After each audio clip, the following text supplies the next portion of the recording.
अस्सलाम वालेकुम, मेरा नाम अहमद सदी है। मैं मीरपुर कश्मीर में रहता हूँ। कोरोना कोरोना कोरोना, मैं पिछले 2 हफ्तों से यही सुनता आ रहा हूँ मीडिया पे कि भाई आज इतनी हलाकतें हो गई है और आज इतने लोग मुतासर हो गए हैं। भाई मेरा मशवरा माने आप लोग कि आप इस मीडिया से थोड़ा दूर रहें। आप अपना ज़्यादा से ज़्यादा वक्त गुजारें, अपने फैमिली के साथ गुजारें। जैसे कि हम सब अपने घर में हैं, तो आप मुतालिया कर सकते हैं। अपने वालिदैन के पास बैठे, उनके साथ बातचीत करें, अपने बच्चों के साथ प्यार करें। यूँ ही समझ लें कि अल्लाह ताला ने हमें एक और मौका दिया है कि हम अपने खानदान की कदर कर सकें।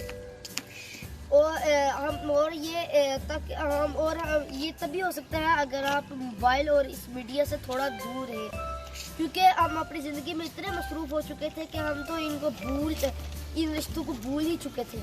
इसलिए आप से मैं एक बात करना चाहूँगा कि खुदा रहा आप कोई भी खबर है, जब तक आपको कंफर्म ना हो तो आप उसे बिला वजह शेयर मत कीजिए, क्योंकि जहाँ तक मैंने सुना है तो हर चीज़ को शेयर करने से स्वाब नहीं मिलता।